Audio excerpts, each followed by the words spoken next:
سبحان ربک رب العزة عما یصفون وسلام علی المرسلین والحمد للہ رب العالمین۔ اللہم صلی علی سیدنا محمد وعلی آل سیدنا محمد وبارک وسلم۔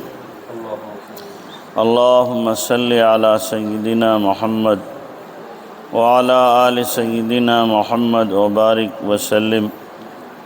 اللہم صلی علی سیدنا محمد وعلی آل سیدنا محمد وبارک وسلم۔ محترم خواتین، اللہ کے نبی صلی اللہ علیہ وسلم کی زندگی کے مختلف شعبے ہیں۔ ان میں آپ علیہ السلام کی زندگی کا ایک شعبہ ہے معاشرت کا، کہ آپ علیہ السلام گھر والوں کے ساتھ، پڑوسیوں کے ساتھ، اپنوں کے ساتھ، پرایوں کے ساتھ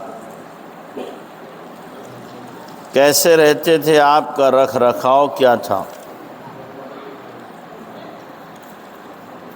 آپ علیہ السلام نے اپنے گھر والوں کے ساتھ کیسی زندگی گزاری۔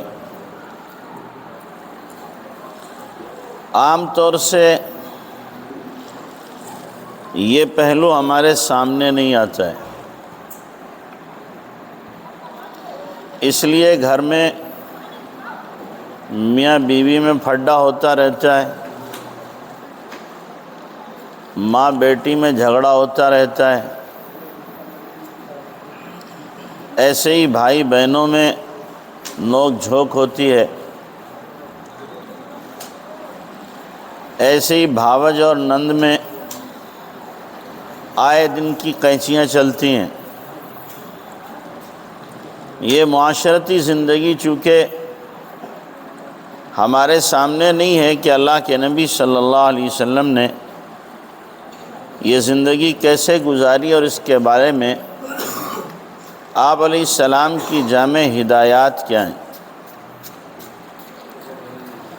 نبی علیہ السلام نے اسی لیے ایک نہیں 9 بیویوں کے ساتھ زندگی گزاری، اور آپ علیہ السلام کی 9 کی 9 بیویاں آپ سے خوش رہا کرتی تھیں، اور آپ کی ہر بیوی آپ پر جان چھڑکتی تھی،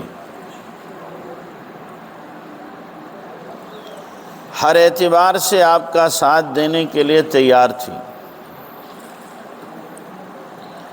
اور اللہ کے نبی صلی اللہ علیہ وسلم نے ازواج مطہرات کو بھی حکم دیا اور دیگر آنے والی امت کی ماؤں بہنوں کے لیے بھی ہدایات دیں۔ آپ علیہ السلام نے حدیث میں اسی لیے ارشاد فرمایا، اگر عورت کا شوہر خوش ہے تو اللہ خوش ہے، شوہر ناراض ہے تو اللہ ناراض ہے۔ اگر عورت کا شوہر ناراض ہے تو عورت رات بھر مصلی پر بیٹھی عبادت کرتی رہے، دن بھر روزہ رکھے، تسبیح ہاتھ سے نہ چھوٹے، صدقات پہ صدقات کرے، جتنے بھی نیکی خیرات کے کام ہیں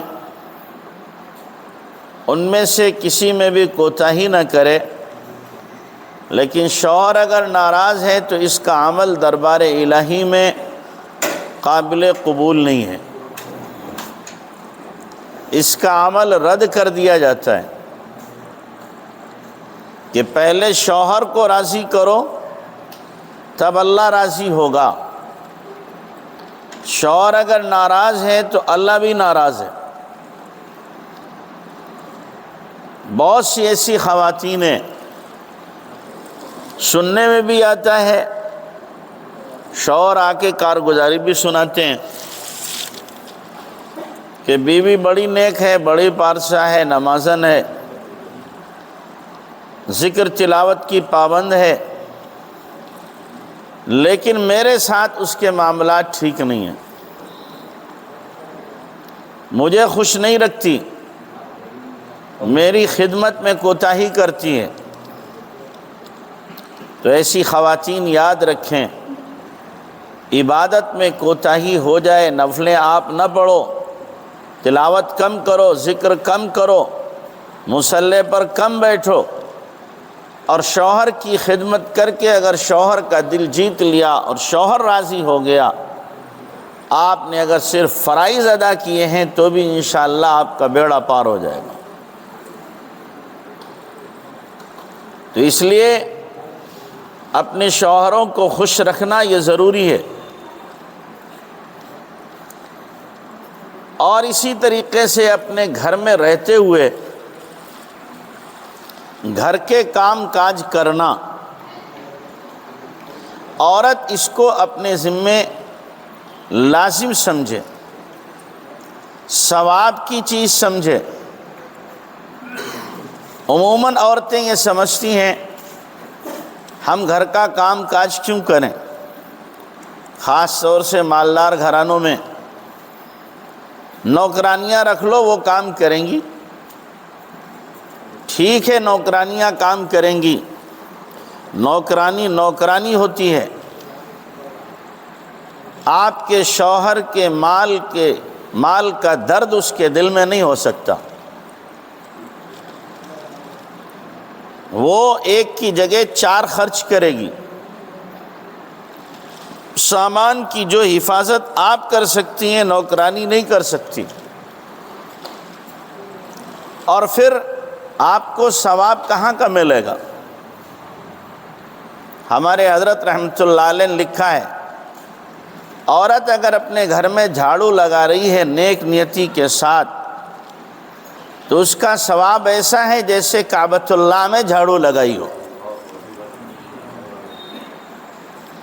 اب اگر یہ نیت ہے اور یقین ہے کہ میں گھر میں جھاڑو لگا رہی ہوں، اللہ مجھے اجر دے گا ایسا جیسے کہ کعبۃ اللہ میں جھاڑو لگانے کا، تو نہ تو کوئی خاتون کبھی کبیدہ خاطر ہوگی، نہ اسے یہ عمل بوجھ لگے گا، نہ کبھی بھی گھر گندا رہے گا، اس کو صاف رکھنے کی کوشش کرے گی۔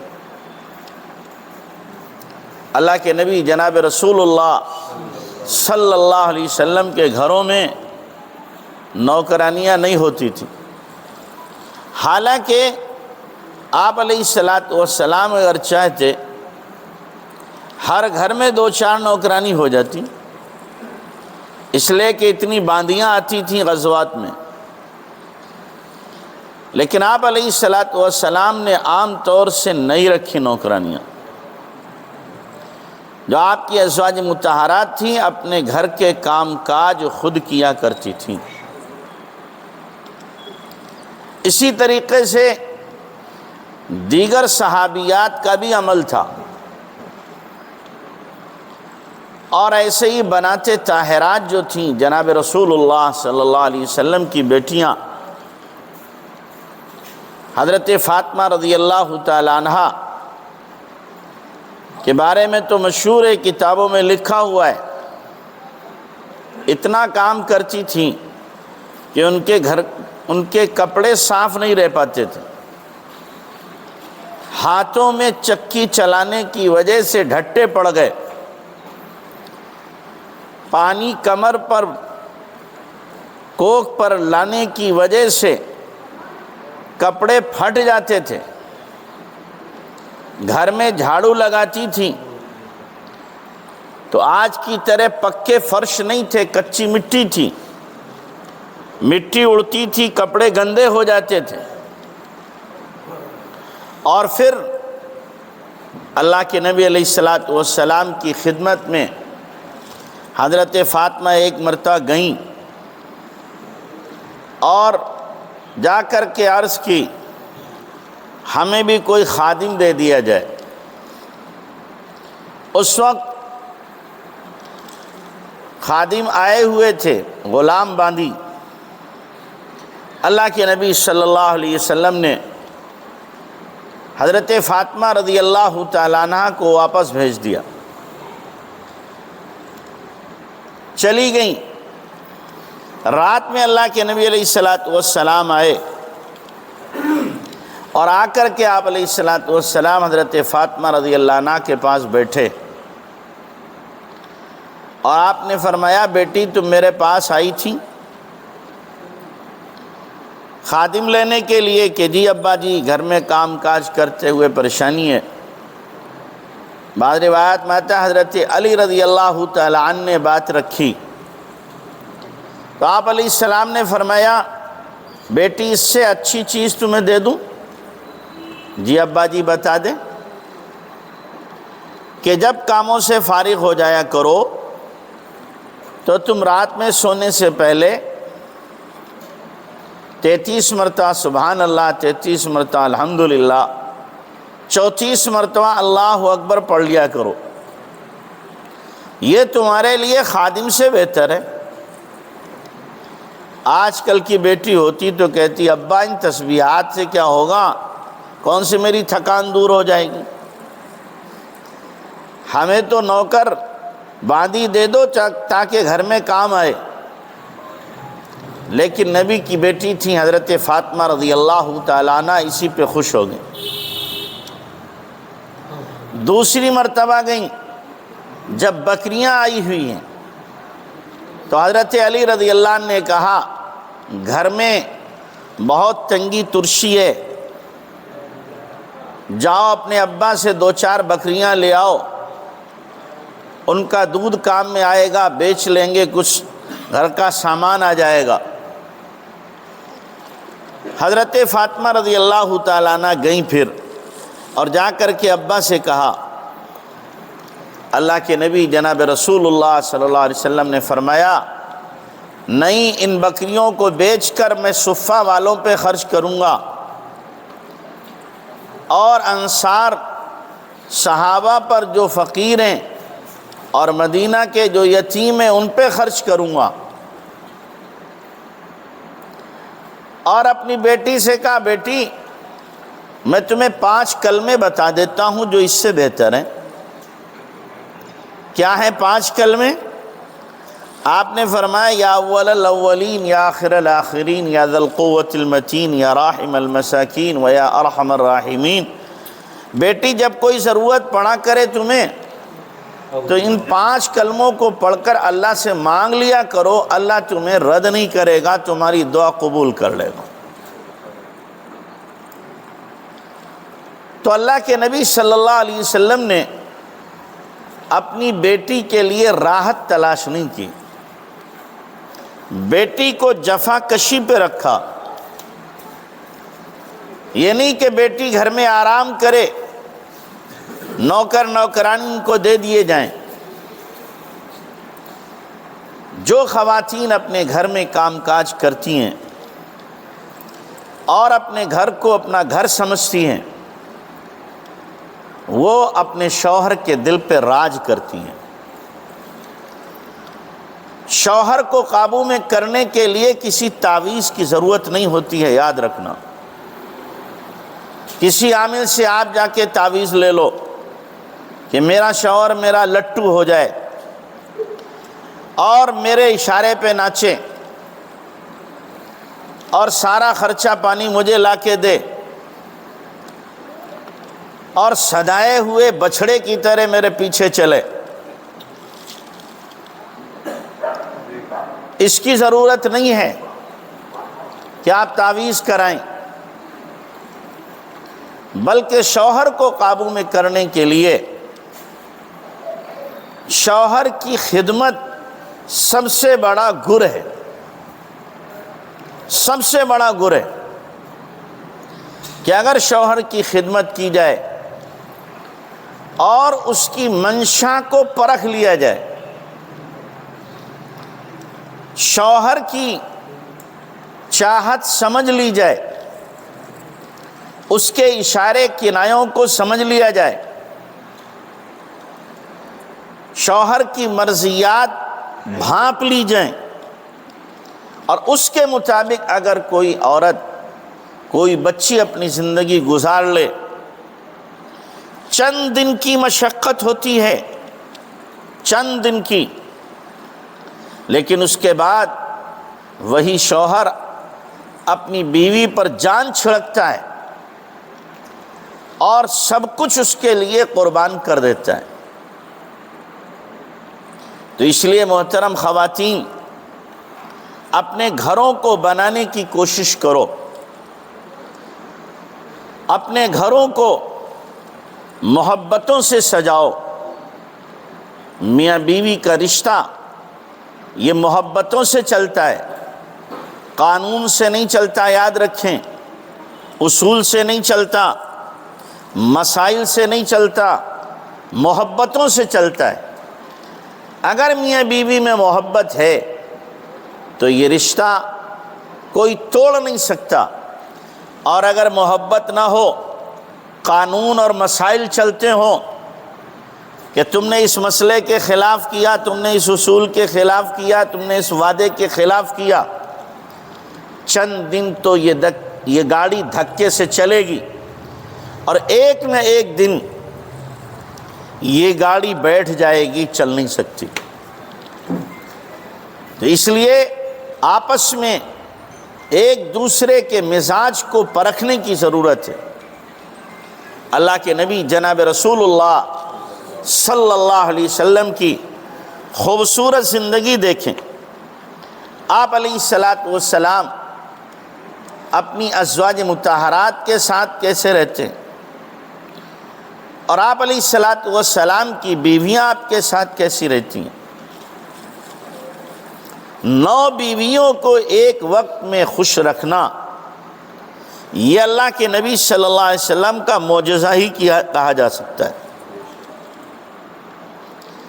اور روزانہ اللہ کے نبی صلی اللہ علیہ وسلم ازواج مطہرات میں سے ہر ایک کی خبرگیری کرتے تھے، اور جس کی باری ہوتی تھی اس کے ساتھ آپ رات میں رہتے تھے۔ اللہ کے نبی صلی اللہ علیہ وسلم گھر میں داخل ہوتے تھے مسکراتے ہوئے، اور ازواج مطہرات کھڑے ہو کر کے آپ کا استقبال کرتی تھی۔ بعض مرتبہ خواتین یہ سمجھتی ہیں شوہر آ رہا ہے، ہم تو کام کاج میں لگے ہوئے ہیں، وہ آئے گا، بیٹھے گا، منہ دھوئے گا۔ یہ آپ کی نالائقی ہے۔ شوہر اگر ڈیوٹی سے آ رہا ہے، کام سے آ رہا ہے، اپنے آفس سے آ رہا ہے، آپ کتنے بھی اہم کام میں لگی ہو، اس وقت وہ کام چھوڑ کر کے آپ دروازے پہ پہنچ کر شوہر کا استقبال کریں، مسکراتے ہوئے چہرے سے ملیں، اس کی خیریت پوچھیں، اور اسی طریقے سے جو بدن پر غیر ضروری کپڑے ہوتے ہیں ان کو اتارنے میں آپ مدد کریں۔ ہمارے حضرت رحمۃ اللہ نے لکھا ہے، جرمنی کی عورتوں کا یہ دستور ہے، شوہر اگر گھر سے نکل رہا ہے صبح کو تو جوتے پہ پالش کر کے دینا، اور اپنے ہاتھ سے جوتا پہنانا، اور دروازے تک ان کو رخصت کرنا، اور رخصت کرتے وقت ان کو سلام کرنا، یہ بیوی اپنا حق سمجھتی ہے۔ اور شوہر جب لوٹ کر کے آتا ہے تو دروازے پر ان کے لیے کھڑے رہنا، اور پھر ان کی پیشانی سے پسینوں کو پوچھنا، جوتے کو اتار کر کے رکھنا، اور جاتے ہوئے روزانہ کپڑوں پر پریس کر کے دینا، یہ بیوی اپنا حق سمجھتی ہے کہ یہ میری ذمہ داری میں داخل ہے۔ اور آنے سے پہلے مکمل کھانے کی تیاری، آتے ہی سب سے پہلے اس کے لیے اس کو پانی پیش کرنا، کھانا تیار کرنا، یہ وہ چیزیں ہیں جو دلوں کو جیت لیتی، دلوں کو جیت لیتی۔ یہ خدمت وہ خدمت ہوتی ہے کہ اگر عورت شکل میں ہلکی بھی ہے، شوہر کی خدمت کر رہی ہے، تو وہ اس کی نگاہ میں حور پری ہو جاتی ہے۔ اور اگر عورت شکل میں ماڈرن ہو، خوبصورت ہو، اللہ نے اس کو خوبصورت جسم دیا ہو، لیکن بد اخلاق ہے، کام چور ہے، شوہر کی خدمت کرنے کے بجائے اس کی نیت ہوتی ہے کہ شوہر میری خدمت کرے، تو یہ عورت چند دنوں تک آنکھوں کو بھاتی ہے اور اس کے بعد دل سے اتر جاتی ہے۔ چونکہ بیوی وقت نہیں دیتی، شوہر کا دل نہیں جیتتی، اب شوہر بجائے اس کے ساتھ کسی اور کے ساتھ رہنا پسند کرتا ہے، کسی اور سے تعلقات کر لیتا ہے۔ آپ اپنے شوہر کو اتنی محبت دو، اتنی محبت دو کہ شوہر سوچ بھی نہ سکے ہم کسی اور سے محبت کریں۔ جب گھر میں اسے محبتوں کے پھول ملیں گے، بھرپور پیار ملے گا، خدمت ملے گی، تو کبھی بھی شوہر دائیں بائیں نہیں جا سکتا۔ اللہ کے نبی جناب رسول اللہ صلی اللہ علیہ وسلم نے ہمیں یہ سبق دیا ہے، ہمیں اللہ کے نبی صلی اللہ علیہ وسلم نے یہ درس دیا ہے۔ ایک مرتبہ اللہ کے نبی علیہ السلام بیٹھے ہوئے، آپ نے فرمایا، عائشہ تم مجھے شہد، کھجور کو شہد میں ملا کر کھانے سے زیادہ پسند ہو۔ حضرت عائشہ رضی اللہ تعالیٰ عنہ نے فرمایا، اللہ کے نبی کھجور کو مکھن سے بھر کر کھانے سے زیادہ اب مجھے پسند ہے۔ اللہ کے نبی نے فرمایا، عائشہ تیرا جواب میرے جواب سے اچھا ہے۔ ایسی پیار بھری زندگی جب میاں بیوی گزاریں گے تو یقیناً گھر کے اندر محبتوں کی برسات ہوگی۔ اللہ کے نبی صلی اللہ علیہ وسلم نبی ہیں، لیکن اس کے باوجود گھر والوں کے ساتھ نہایت محبت سے رہتے ہیں۔ آپ علیہ السلام گھر میں رہتے ہیں اس انداز سے کہ ازواج مطہرات کہتی تھی اتنے گھل مل جاتے تھے، ایسا لگتا تھا ہمیں اللہ کے نبی نبی ہیں، یعنی بالکل ایک عام آدمی کی طرح۔ لیکن جب اذان ہوتی تھی تو ایسے اٹھ کر چلے جاتے تھے، لگتا تھا ہمیں پہچانتے ہی نہیں۔ جو بندوں کا وقت ہے وہ پورا پورا بندوں کو دیا جائے، اور جو اللہ کا حق ہے وہ پورا پورا اللہ کو دیا جائے۔ نہ حقوق اللہ میں کوتاہی، نہ حقوق العباد میں کوتاہی، دونوں طرف بیلنس ہونا چاہیے۔ ایسا بھی نہ ہو کہ آپ شوہر اور بچوں کی خدمت میں، گھر کے کام کاج میں اتنا لگیں کہ اللہ کے حق ضائع کر دیں۔ شریعت اس کو بھی پسند نہیں کرتی، اور یہ بھی پسند نہیں ہے کہ آپ مصلی تو آباد کیے ہوئے ہیں، آپ نمازیں تو نوافل خوب پڑھ رہی ہیں، تلاوت خوب ہو رہی ہے، لیکن بچوں کی تربیت پر آپ کا ذہن نہیں، شوہر کو جو محبت ملنا چاہیے وہ آپ نہیں دے رہی، تو یہ آپ نے حقوق العباد میں حق تلفی کی ہے۔ دونوں کا بیلنس برابر ہونا چاہیے۔ عام طور سے ہماری مائیں بہنیں ساس بن جاتی ہیں تو سمجھتی ہیں کہ ہمیں حکومت ملی ہے، اب آرڈر چلانے کا ہمیں حق ہے، اور جو آنے والی بہو ہے یہ ہماری ماتحت ہے، نوکرانی ہے، اس پر لازم ہے ہمارے ہر غلط اور صحیح حکم کو مانیں، اور پھر وہ ایک نئی ظلم کی داستان لکھ دیتی ہیں۔ یاد رکھیں، ساس سب سے اچھی وہ ہے اس ماں کا رول ادا کرے کہ آنے والی بہو اپنی ماں کو بھول جائے،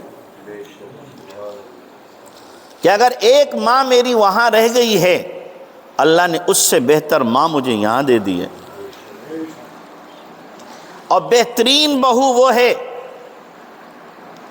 کہ جب گھر میں آئے، اس گھر کی بیٹی چلی گئی، ماں کے ساتھ وہ برتاؤ کرے اپنی ساس کے ساتھ کہ ساس کہنے لگے ایک بیٹی اگر میری گئی ہے، اللہ نے اس سے بہتر مجھے دوسری بیٹی دے دی ہے۔ جب دونوں طرف سے یہ برتاؤ ہوگا، یہ سلوک ہوگا، یہ جذبات ہوں گے، تو وہ گھر جنت نشان بن جائے گا۔ نندیں جو ہوتی ہیں وہ عام طور سے ہر وقت بھاوجوں کے پن کرنا اپنا حق سمجھتی ہیں،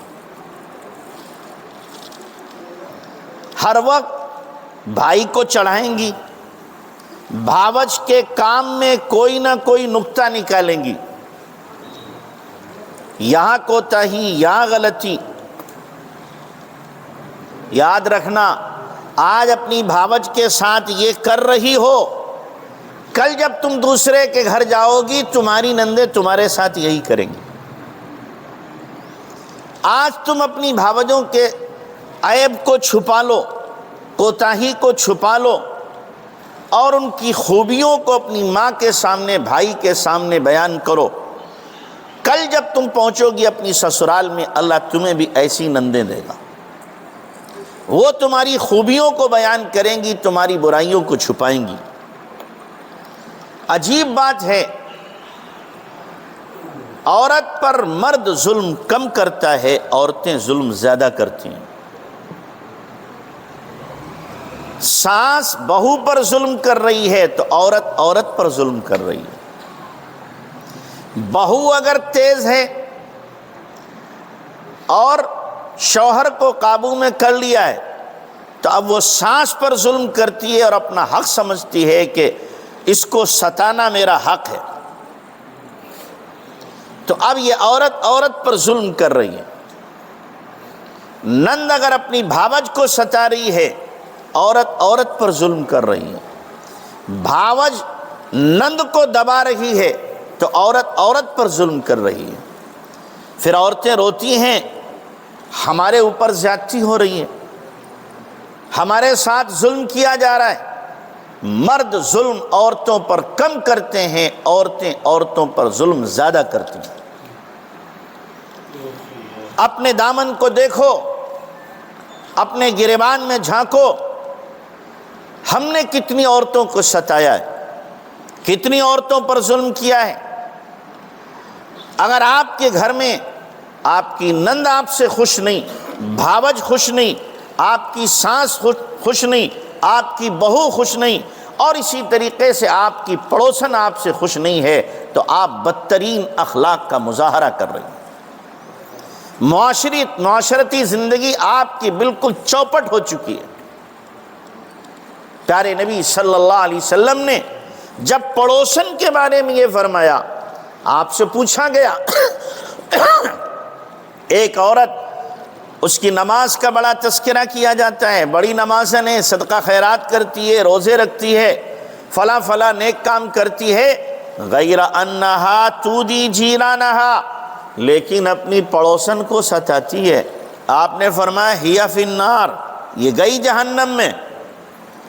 ایک دوسری عورت کا تذکرہ کیا گیا، آقا ایک عورت ہے، فرائض ادا کرتی ہے، نفلی صدقات نہیں کرتی، نفلی روزے نہیں رکھتی، وَلَكِنْ لَا تُؤْذِي جِيرَانَهَا بِلِسَانِهَا، لیکن اپنی زبان سے اپنی پڑوسن کو تکلیف نہیں پہنچاتی۔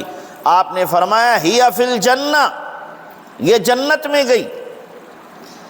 پڑوسن کے بارے میں جب یہ حکم ہے، پڑوسن کو ستانے کی وجہ سے جہنم میں جا رہی ہے اور پڑوسن کا حق ادا کرنے کی وجہ سے جنت میں جا رہی ہے، تو جو ہمارے گھر میں رہنے والی ساس، ہمارے گھر میں رہنے والی بہو، ہمارے گھر میں رہنے والی نند، ہمارے گھر میں رہنے والی بھاوج، ان کو اگر ستایا جائے، ان پر اگر ظلم کیا جائے، ان پر اگر زیادتی کی جائے، تو کیا آپ جنت میں ٹہلیں گی؟ جنت کی ہوائیں آپ کو لگیں گی؟ اور اسی کا سیدھا مطلب، آپ نے اپنی ساس کو خوش کیا، نندوں کو خوش کیا، نند نے بھاوج کو خوش رکھا، بھاوج نے اپنی نند کو خوش رکھا، اور ساس نے بہو کو، بہو نے ساس کو خوش رکھا، آپس میں ایک دوسرے سے محبتوں کے ساتھ زندگی گزاری، ایک دوسرے کے حقوق کو ادا کیا، تو ہی فی الجنہ، پھر یہ جنت میں ہے، کہیں اور جنت کو تلاش کرنے کی ضرورت نہیں ہے۔ میری ماں و بہنوں، آپ کے لیے نہیں ہے آپ جہاد کرو جا کر کے، اور آپ مزدوری کرو جا کر کے، آپ کہیں اور جاؤ، آپ کی جنت آپ کے گھر میں ہے، آپ کی جنت آپ کے گھر میں ہے۔ شوہر کو راضی کرو، آپ جنت پالو، اپنی ساس کو خوش رکھو، اس کے حق ادا کر لو، جنت پالو، اپنی نندوں کو خوش رکھو، اپنی بھاوج کو خوش رکھو، جنت پالو، کہیں اور جانے کی ضرورت نہیں۔ فرائض کو ادا کرو، حرام سے بچو، اپنی زبان سے، اپنے عمل سے اور اپنے قول سے کسی کو تکلیف نہ دو، آپ جنت کی حقدار بن جائیں۔ تو اس لیے محترم خواتین، اپنی معاشرتی زندگی کو خاص طور سے دیکھو، ہماری معاشرتی زندگی کہیں برباد تو نہیں ہو رہی، تباہ تو نہیں ہو رہی، اور معاشرت کے اعتبار سے ہمارے گھر میں کہیں آگ تو لگی ہوئی نہیں ہے؟ جو اللہ کے نبی صلی اللہ علیہ وسلم کے نقوش اور خطوط ہیں، اس کے مطابق میری زندگی ہے یا اس کے خلاف ہے؟ اللہ کے نبی صلی اللہ علیہ وسلم نے عبادات کے تعلق سے میاں بیوی کے بارے میں فرمایا، اللہ رحم کرے اس عورت پر کہ رات میں شوہر سویا ہوا ہے، یہ تہجد میں اٹھی، شوہر کو اٹھایا، وہ کروٹ بدل کے پھر سو گیا، پھر اٹھایا، اور پھر اس نے، بیوی نے پانی لیا اور پانی کے چھڑکے چھینٹے اس کے چہرے پہ مارے، اور میاں بیوی دونوں نے تہجد پڑھی، اللہ ان دونوں کی مغفرت کرتا ہے۔ ایسے ہی شوہر اٹھا اور بیوی کو اٹھا رہا ہے، نہیں اٹھتی، وہ بھی کروٹ بدل لیتی ہے، پھر پیار سے محبت سے اٹھاتا ہے، چہرے پر پانی کے چھینٹے مارتا ہے، اور پھر دونوں اٹھ کر کے عبادت کرتے ہیں۔ کبھی یہ ذوق بھی تو ہو، جس طریقے سے ایک بستر پہ آپ سوتی ہیں، کبھی ایک ساتھ مصلی بچھا کے نماز بھی تو پڑھو، ایک ساتھ دونوں ہاتھ اٹھے ہوں بارگاہ الہی میں، آپ مانگ رہی ہو، ایک ساتھ دونوں تسبیح پڑھ رہے ہوں، ایک ساتھ دونوں قرات کر رہے ہوں، تلاوت کر رہے ہوں، یہ منظر بھی تو آئے، یہ منظر بھی تو اللہ دیکھے کہ یہ میرے بندے بندی کس طریقے سے رات کی تنہائیوں میں مجھ سے مانگنے والے۔ تو اپنے گھروں کی زندگی کو سنت کے مطابق لانے کی کوشش کرو۔ اور آخر میں آپ سے عرض ہے، آپ سے گزارش ہے، اپنے گھروں میں دینی ماحول قائم کرو، گھروں میں اپنے فضائل کی تعلیم، اپنے گھروں میں نبی کی سیرت کی تعلیم، اپنے گھروں میں نبی صلی اللہ علیہ وسلم کی سنت کی تعلیم، اس کو اپنے گھروں میں رائج کرو، تاکہ ہمارے گھر سنتوں کا گہوارہ بن سکیں۔ ہمارے گھروں میں جو کفر نے گندگی بھر دی ہے، بے حیائی پہنچا دی ہمارے بیڈ روم تک، اللہ احادیث کے نور سے اس گندگی کو دور کر دے۔ ہمارے گھروں میں دینی چرچے اور دینی تذکرے ہوں، ہمارے گھر میں جناب رسول اللہ صلی اللہ علیہ وسلم کی سنتیں زندہ ہو رہی ہیں، اور وہ اس لیے بھی ضروری ہے، آخر میں عرض کر رہا ہوں، وہ اس لیے بھی ضروری ہے تاکہ ہماری بچیاں غیروں کی دست درازی سے محفوظ رہ سکیں۔ آپ کا شہر بھی اب اس گندگی سے محفوظ نہیں ہے۔ آپ کے شہر میں بھی غیروں نے پنجے گاڑ دیے ہیں اور ہماری بچیوں کو وہ مختلف طریقوں سے لبھا کر کے کفر کا جام پلا رہے ہیں اور شرک کی گندگی میں مبتلا کر کے غیروں کے ساتھ بھیج رہے ہیں۔ اس سے بچنے کا راستہ یہی ہے، اپنے گھروں کا ماحول بدلو، اور جو غیروں کے اسکول ہیں، کالجز ہیں، ان سے اپنے بچیوں کو بچانے کی کوشش کرو،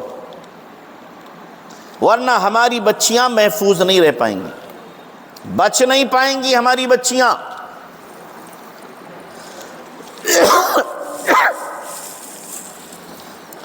ابھی پرسوں کی بات ہے، میرے پاس فون آیا، ہمارے شہر کے 9 علماء اس وقت سال میں چل رہے ہیں، ان میں سے ایک کا فون آیا جو پونا میں وقت لگا رہا ہے۔ اس نے فون کر کے کہا حضرت یہاں تقریباً 80 سے 90% گھرانوں میں بچیاں ہاتھ سے نکل چکی ہیں، ہاتھ سے نکل چکی ہیں، غیروں کے کنٹرول میں آ چکی ہیں، اور غیر جیسے چاہ رہے ہیں ان کو استعمال کر رہے ہیں۔ ایک باپ سے جا کے بات کی تو باپ کہہ رہا ہے بچی جوان ہو گئی، اس کی اپنی مرضی، جیسے چاہے زندگی گزارے۔ اللہ اکبر! اس سے بڑا بے حیا، بے غیرت، بے شرم، بے دین باپ اور کون ہو سکتا ہے؟ باپ ہی اپنی بیٹی کے بارے میں کہہ رہا ہے۔ تو یہ اب کہانی دور نہیں، یہاں بھی ہے، شہر مراد آباد میں یہاں سے زیادہ ہے، یہاں سے زیادہ ہے شہر مراد آباد میں، وہاں بھی سینکڑوں بچیاں جا چکی ہیں۔ تو اس لیے اپنے گھروں کے ماحول کو دینی بناؤ، بچوں کا دینی مزاج بناؤ، دینی معاشرت پیدا کرو، دینی ذہن سازی کرو، دین کی عظمت ان کے قلوب میں راسخ کرو، اور یہ سمجھاؤ کہ دین تمہارا سب کچھ ہے، ایمان تمہارا اصل سرمایہ ہے۔ یہ جو تمہیں تعلیم دی جا رہی ہے، یہ پڑھایا جا رہا ہے، یہ تمہاری زندگی ٹھیک سے گزر جائے کھانے پینے کے اعتبار سے، اس لیے پڑھایا جا رہا ہے، لیکن اصل تمہارا دین ہے، اصل تمہارا ایمان ہے، اصل قرآن ہے، اصل نبی ہیں، اور اصل ہماری آخرت ہے جس کی تیاری کے لیے اللہ نے ہمیں دنیا میں بھیجا ہے۔ یہ سبق اپنے بچوں کو بھی دو، اپنی بچیوں کو بھی دو۔ میری ماں و بہنوں، اس ماں باپ سے بڑا کوئی خوش قسمت نہیں ہے جس کی اولاد تعلیم یافتہ دیندار ہو، اور ان ماں باپ سے بڑا منحوس، بدبخت اور محروم القسمت کوئی نہیں جن کی اولاد ہاتھ سے نکل جائے، بے راہ ہو جائے، بد دین ہو جائے۔ ان سے زیادہ بدنصیب کوئی نہیں۔ پھر ایسے ماں باپ خون کے آنسو روتے ہیں لیکن کوئی پوچھنے والا نہیں ہوتا۔ اس لیے آپ جتنی آئی ہوئی ہیں طے کر کے جاؤ کہ انشاءاللہ ہمیں اپنے گھروں کے ماحول کو چینج کرنا ہے، گھروں کے ماحول کو دینی بنانا ہے، اور اپنی زندگی کو 100% دین پہ لانے کی کوشش کرو۔ اللہ مجھے بھی توفیق دے، آپ کو بھی توفیق عطا فرمائے۔ دعا فرما لیں۔